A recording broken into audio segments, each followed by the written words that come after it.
Imagine your worst nightmare. Now imagine it didn't end. For 4 days. Just after midnight, the ship vanished. No distress signal, no warning, no confirmation from command. One moment, over 1,000 men were crossing the Pacific under a starless sky. The next, they were scattered across open water. Burning fuel on the surface, debris drifting in the dark, screams fading into silence. And for the next 4 days, no one came. Here's the unsettling part. The U.S. Navy didn't know the ship was gone, and in some ways it didn't want to know. This is Infinite Turning Points, where we explore the moments that quietly or suddenly changed the course of history. Today's story isn't just about a ship that sank. It's about a chain of decisions, assumptions, and institutional failures that turned a survivable disaster into 4 days of hell, followed by decades of silence. Because what happened after the sinking of the USS Indianapolis wasn't inevitable. It was the result of choices, and once those choices were made, there was no way to undo what followed. By July 1945, World War II was nearing its end, but the United States was preparing for its most decisive move yet.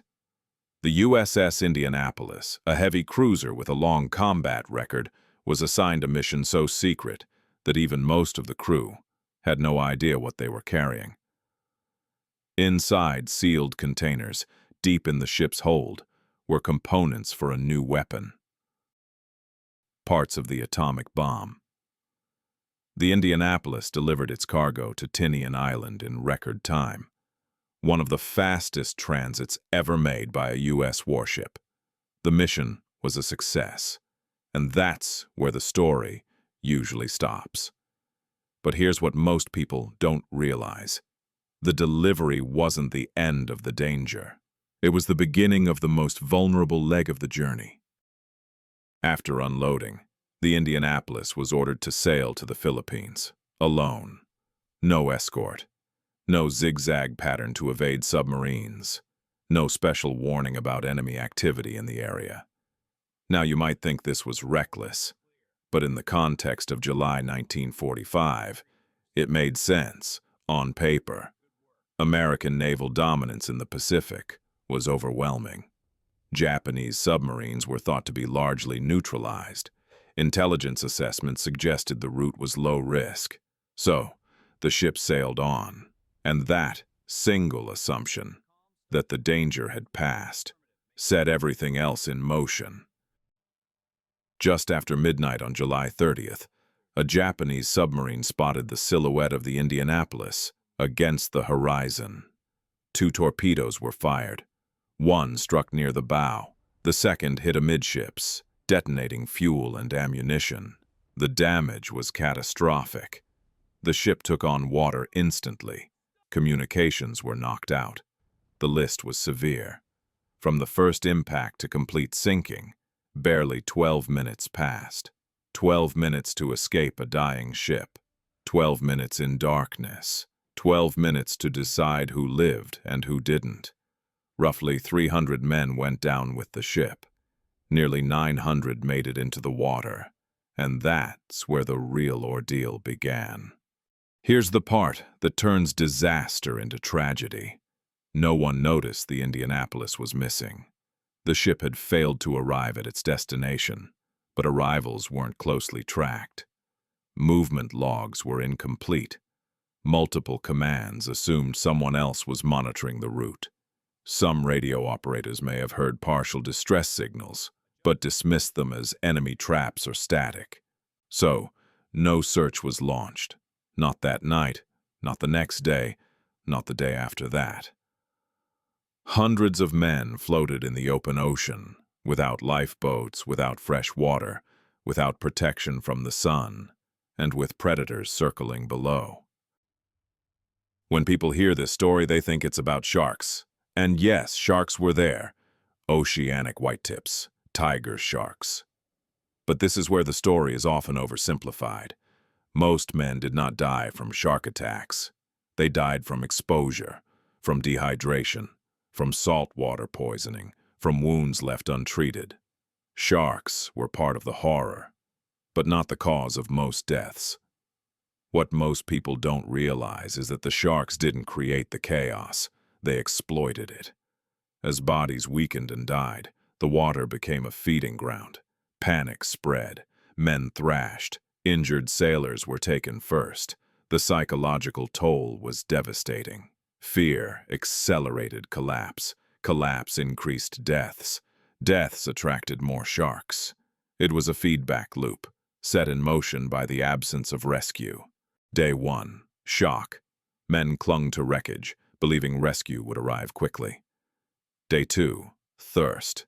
The sun burned skin raw, lips cracked, saltwater madness began to set in. Day 3.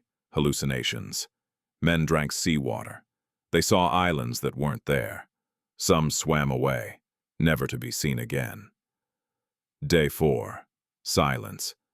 The groups grew smaller, the ocean quieter. This wasn't survival of the fittest.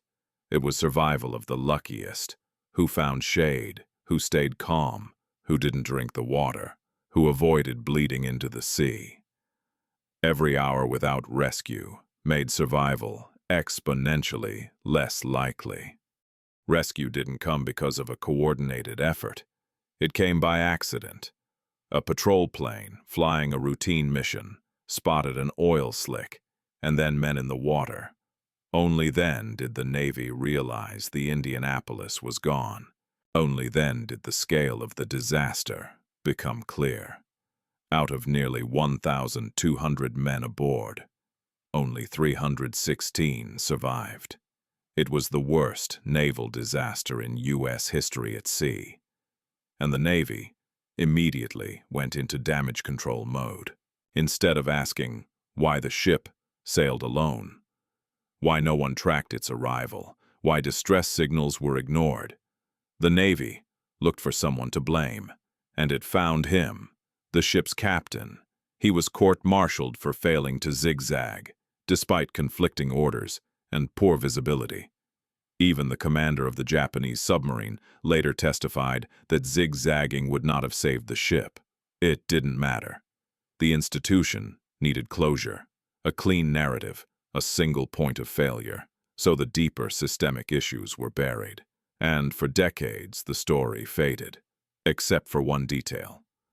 The sharks, the sinking of the Indianapolis, changed naval procedures permanently. Ship tracking improved. Distress protocols were tightened. Rescue coordination became mandatory. But culturally, the lesson took longer to surface. This disaster exposed how bureaucratic systems fail, not through malice, but through assumptions. Someone else is watching. The risk is low. The war is almost over. And this single moment had consequences no one could undo. Hundreds died, not because the ship was sunk, but because it was forgotten. After 1945, the U.S. Navy became more technologically advanced, more centralized, more cautious.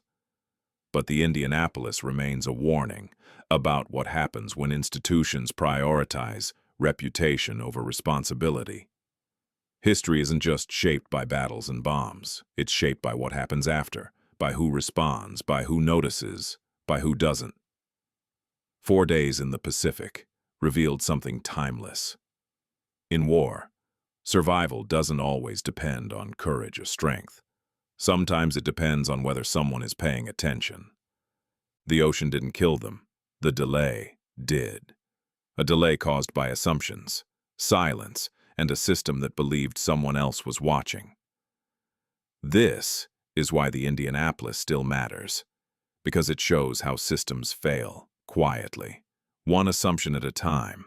If you want to understand how the world we live in was shaped, one decision at a time, subscribe to Infinite Turning Points.